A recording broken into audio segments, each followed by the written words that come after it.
오답률 4위 64.9% 36번 문제 풀이 시작하겠습니다. 다니엘 다넷이 주장을 했대요. 한 가지 이점이 있다고. Having moral considerations. 도덕적인 사고를 하는 것에 이점을 주장을 했대요. 자, 이것은 뭐냐? Conversation stoppers. Conversation stoppers는 뭐냐? 대화를 중단하는 것. 자, 그럼 도덕적인 것과 대화를 중단하는 것은 같은 편이겠죠. 그리고 그들의 가치는 deliberation, 심사숙고를 가져온대요. 우리는 합리적인 창조물이기 때문에 그리고 always able to ask for justification, 정당화에 대해서 요청을 한대요. And this is a trait, 우리의 특성이래요. That has served us well in many contexts. 자, 여기서 같은 편끼리 다 묻고 가줘야 됩니다, 일단. 그리고 여기서 이 문제에서는 나오지 않았지만 다른 문제에서 always나 never 같은 100%를 나타내는 표현들 있죠. 이런 표현들은 빈도 오류로 굉장히 선지에 많이 나오거든요. 예를 들어서 sometimes 아니면 usually 이런다 라고 나와 있는데 선지에는 always 이런다 라고 나와 있으면 틀린 선지예요.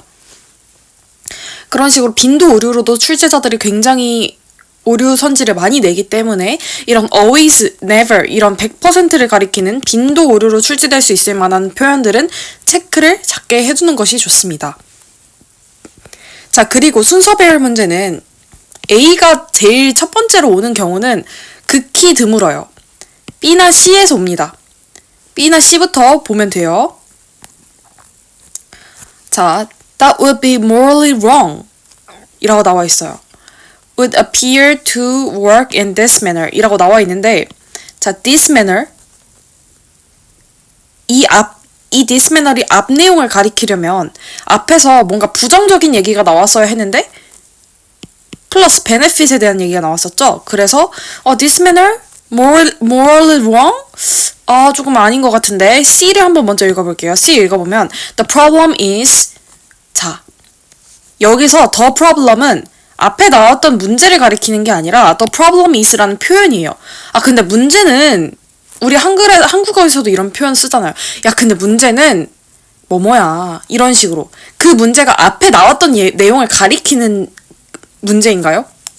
이건 그냥 서두 표현이에요. 서두 표현. 알아두면 좋아요. The problem is, 문제는 that upon receiving a perfectly good answer we can always sensibly respond.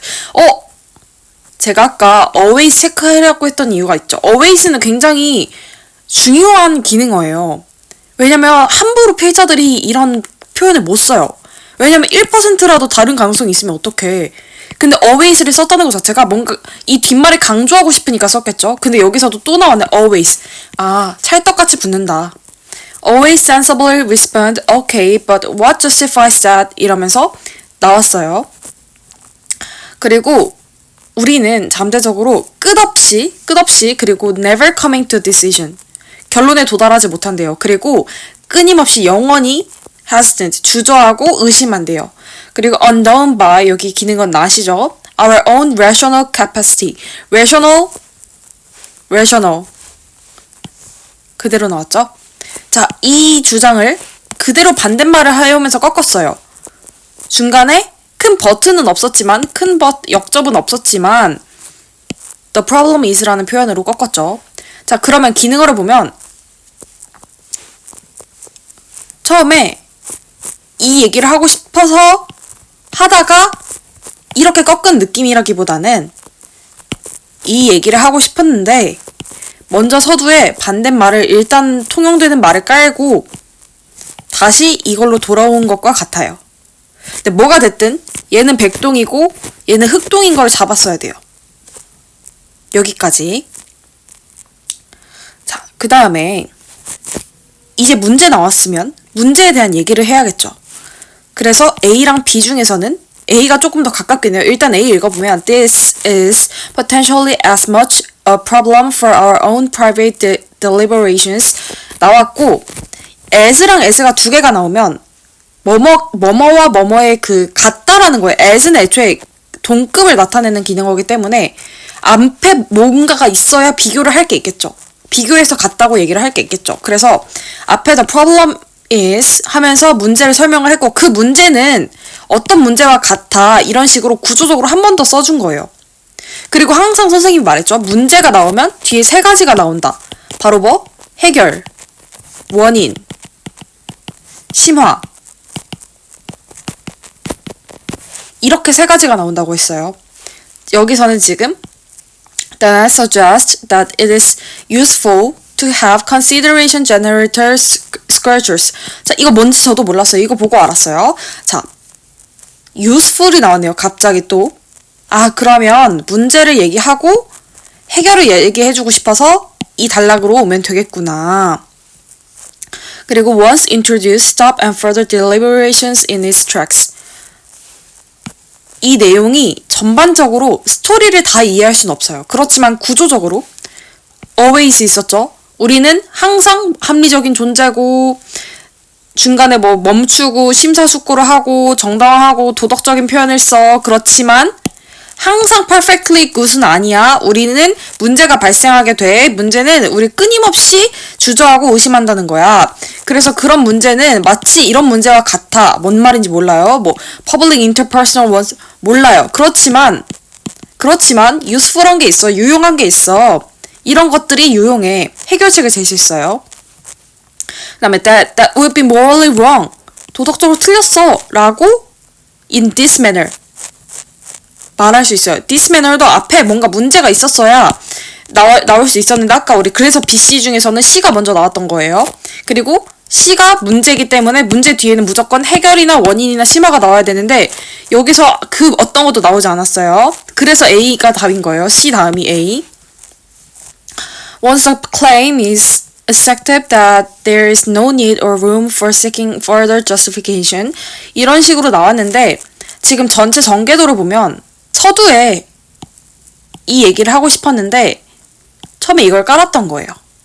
그 다음에 얘를 다시 얘기했고 해결을 얘기해주고 싶었고 B에서 아 근데 이거 틀릴 수도 있어 라고 한 번 더 밑밥 깔면서 밀당으로 올라갔다가 다시 내려온 케이스. 전개도가 굉장히 어려웠어요. 헷갈릴만 했어요. 그렇지만 여기서 확실히 얻어갈 수 있는 건 뭐냐? 다음에 이런 문제, 이런 유형을 만났을 때 그래도 최대한 맞히려고 하면 어떻게 해야 되냐? The problem is에서 이 the problem이 앞에 나오는 이 this랑은 다르다는 거를 알고 가면 좋을 것 같아요.